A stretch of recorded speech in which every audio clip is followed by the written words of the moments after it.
Hi everyone, Kate here. My article was about a pioneering school called Hayward Grove in Hemel Hempstead, which for those of you who don't know where that is, I didn't either. It's in England. This school encourages students to regulate their own behavior. So many of these children have social, emotional, or mental disabilities. Of the 42 students that attend this school, all have either been excluded or were on the verge of being excluded from their mainstream primary schools. So many of these children have very limited social and communication skills, which often leads them to resorting to violence or anger. The traditional response of teachers within these situations is to either physically restrain them or give them some kind of punishment. Well, at Hayward Grove, the headmaster, Catherine Smith, believes that by restraining them or punishing them, it is ineffective because you are taking them away from what they're trying to do, which is learn in class, and you're either giving them restraint or punishment, which isn't allowing them to think about why it is that they were acting out or what they could have done to kind of remedy what they were doing, what they could have done to maybe get themselves out of that situation.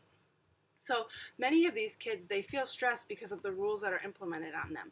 Whereas at this school, Hayward Grove, they are given opportunities to find ways that they can then explore their emotions and have freedom to find things that don't stress them out as much, to find things that calm them down in ways.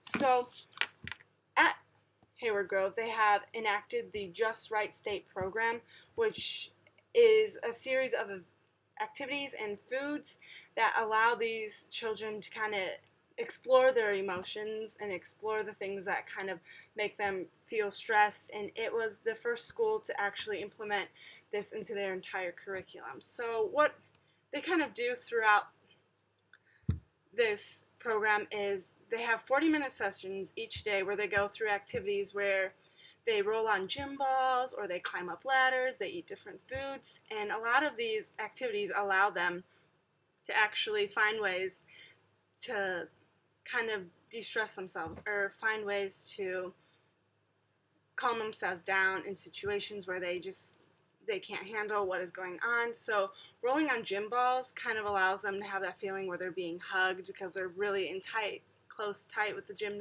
balls. Or climbing, what they said in the article was that children can't be angry when they're climbing, which I said, yeah, you're kind of have to focus on that climbing aspect of everything. So I thought that was really cool.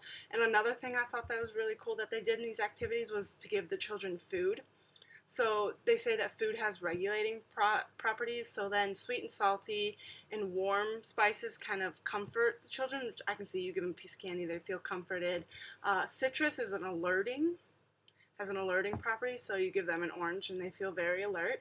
They also have like sucking on lollipops, which is soothing, and crunching, which is something that shows aggression because it takes a lot of aggression. I mean, when we kind of get mad, we kind of crunch down with our teeth.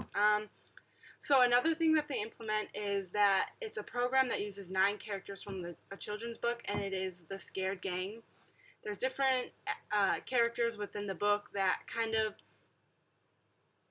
allow the kids to find or to recognize themselves within each character. So then they recognize themselves in characters and they're able to go through the story as that character and envision themselves as that character so that they can then maybe find ways that the character was able to remedy being stressed and like calm themselves down in the different situations.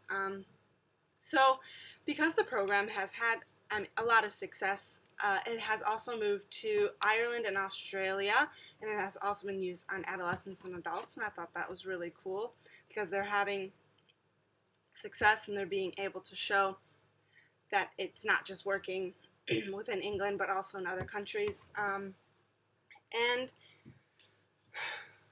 the education is actually improving because it is showing a reduction in harmful behaviors, and it also is showing an improvement in parental engagement and academic achievement, which is great because these kids are feeling that they can be less harmful within situations and that their parents are getting more engaged in what they're doing and they're actually more able to focus in school. So for me to use this in my classroom, I think it would be great to know, like, if kids are having a tough time with feeling stressed, what I can do to kind of remedy that, what I can do to make them feel less stressed. If they just need to, like, take a minute out in the hallway to go get a drink of water, that's going to calm them down. If they just need to go back into a practice room and just do something. I mean, I, as a teacher, would feel great for them to just tell me that and just to know what they need to do so that they themselves know that they won't be a distraction during class. And that's all, guys. Thanks.